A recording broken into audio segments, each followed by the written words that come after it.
მოგესალმებით. როგორც უკვე ბევრისთვის ცნობილია, დღესდღეობით ძალიან ბევრი ადამიანი მისდევს შავ მაგიას.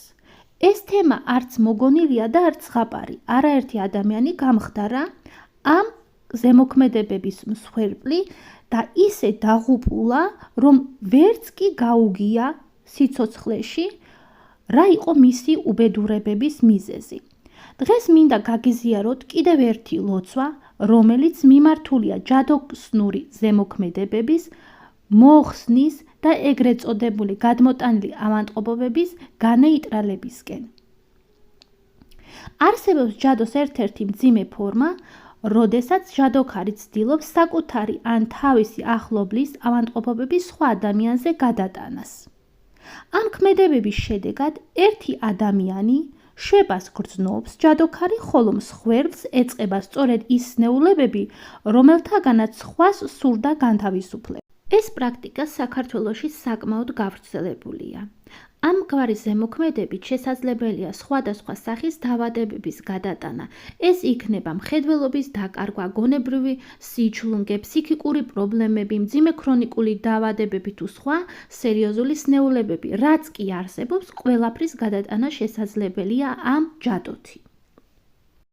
ხშირად ასეთი ზემოქმედება ადამიანებში ერთნაირად არ ვლინდება. ზოგისთვის ის შეიძლება ერთ თვეში გააქტიურდეს, ზოგისთვის წლების შემდეგ. თუმცა თუ დროულად არ მოიხსნება ეს ჯადოები, მას ადამიანი მიყავს სავალალო მდგომარეობამდე. ხშირად ხდება ისიც, რომ თავად ჯადოქარი ვერ გადაურჩება თავის ავადმყოფობას, იმის მიუხედავად, რომ ცდილობა ჰქონდა და სხვაზე გადატანა უნდოდა თავისი პრობლემების. ეს არ ნიშნავს, რომ ზემოქმედებამ ძალა დაკარგა. თუ ერთხელ გაკეთდება მიბმა, ის ფესვებს იდგავს დროთა განმავლობაში და შესაძლოა თვეების ან წლების განმავლობაში გააქტიურდეს. იმ შემთხვევაშიც კი თუ თავად მოქმედი პირი ცოცხალი აღარ არის, ის ავადმყოფობა აქტიურდება, იდგავს ფესვებს და ბოლოს მსხვერპლს კლავს. ამიტომ საჭიროა ლოცვების დაწყება, რაც ადრე დაიწყებთ ლოცვებს უკეთესი, რაც დროს გაიყვანთ, უფრო დაძველდება ჯადოები, უფრო გაძლიერდება მისი ძალა, უფრო მიეცემა ძალა და შესაბამისად უფრო გართულდება მისი მოხსნა. მინდა გითხრათ, რომ ასეთი სახის ჯადოები კეთდება სხვადასხვა ადგილებში, სასაფლაოზე, ეკლესიებში, სხვადასხვა სივრცეებში, სხვადასხვა ხერხისა და პრაქტიკის გამოყენებით. მინდა გასწავლოთ კონკრეტულად, როგორ დაიცვათ თავი ეკლესიაში, რადგან ძალიან ბევრი ადამიანი მიდის ეკლესიაში და მან არ იცის, თუ როგორ უნდა მოიქცეს იქ, რადგან სწორედ ეკლესიაში იკრებებიან ჯადოქრების უმრავლესობა, რადგან ეს ადგილი არის უძლიერესი და ზუსტად ეკლესიიდან აკეთებენ ყველაზე ძლიერ ჯადოებს, სასიკვდილო ჯადოებს და 1000 უბედურებებს. ამიტომ მინდა გასწავლოთ რაღაც წვრილ დეტალები, რაც შეიძლება თქვენ არ იცოდეთ და გამოგადგეთ. არასდროს არ უნდა აანთოთ თქვენი სანთელი სხვა ანთებული სანთლიდან, ანუ არ უნდა გადაუყიდოთ. შეიძლება ჯადოქარი არც იყოს ადამიანი და მივიდეს ეკლესიაში. დაანთოს სანთელი და სთხოვოს უფალს, რაც აწუხებს. მაგრამ ეკლესიაში ყოველთვის მიდის ის ადამიანი, ვისაც აქვს პრობლემები, ან ჯანმრთელობის, ან სულიერი მდგომარეობის და ასე შემდეგ. და როდესაც ის სანთელს ანთებს, მისი ნეგატივები პირდაპირ მის სანთელში გადადის. თქვენ უკიდებთ თქვენ სანთელს და მისი ნეგატივები თქვენთან ზიარდება. ეს არ ნიშნავს, რომ 100%-ით გადმოდის, როგორც ჯადოების შემთხვევაში, მაგრამ ინაწილებთ და ეს საერთოდ არ არის საჭირო. ამიტომ ეკლესიაში როცა მიხვალთ, თქვენი სანთელი, თქვენ რომ გექნებათ, უნდა აანთოთ თქვენი ასანთებლით. თქვენი სანთებელათი უნდა აანთოთ. წაიღეთ სანთებელა ეკლესიაში და აანთეთ. სხვების სანთლებიდან არ უნდა გადაიკიდოთ. მეორე, შეიძლება არ გადაიკიდოთ სხვისი სანთლიდან, მაგრამ მოვიდეს პიროვნება და თქვენი სანთლიდან გადაკიდება მოუნდეს. ეს უკვე ნიშნავს, რომ რაღაცას მაიმუნობს პიროვნება. იმიტომ რომ ასე სხვა სანთლები ანთია და მოდის და თქვენ სანთელსთან მოდის და თქვენი სანთლიდან უნდა გადაკიდება, უკვე აშკარად რაღაც აქვს მოფიქრებული, იმიტომ რომ სიტყვაზე გარშემო თუ ანთია 20 სანთელი და მაინც და მაინც თქვენთან მოდის, უკვე გათვლილი აქვს, დაგინახათ ეთყობა ფიქრობს, რომ კარგი ჯანმრთელი ადამიანია, გადაუტან მას ჩემს ავადმყოფობებს და მის ჯანმრთელობას მე გამოვიყენებ. ამიტომაც სანთელი არავის არ უნდა გადაუკიდოთ ეკლესიაში. მესამე. ეკლესიაში ან ეკლესიასთან თუ გეტყვიან რომელი საათია, არასდროს არ ეუბნებით რომელი საათია, რადგან რა ციფრსაც ეტყვით, იმდენი წლის სიცოცხლე მოგაკლდებათ.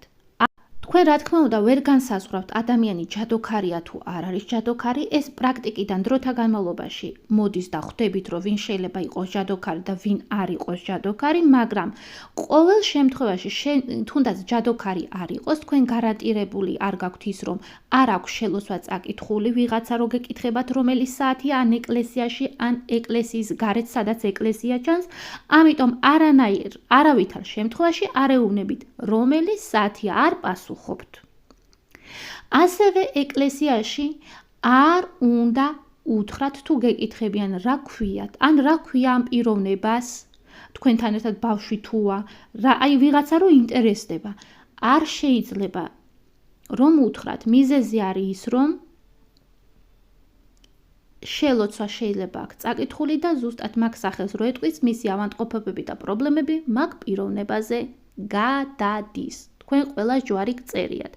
ამიტომ ესეც უნდა გაითვალისწინოთ.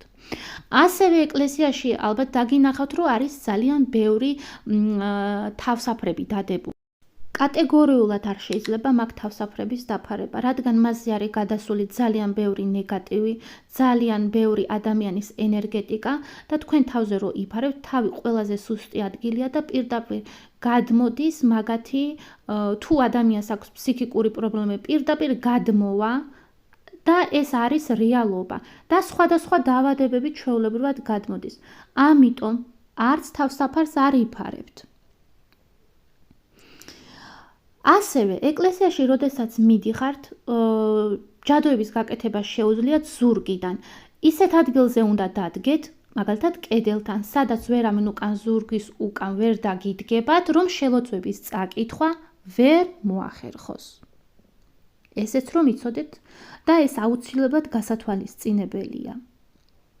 ასევე ძალიან ბევრი ადამიანი ეს ამ ავადმყოფობებსაც ეხება და ისეც რომ იცოდეთ, ეკლესიასთან დგანან და ითხოვენ ფულს, აი ეკლესიის კარებთან.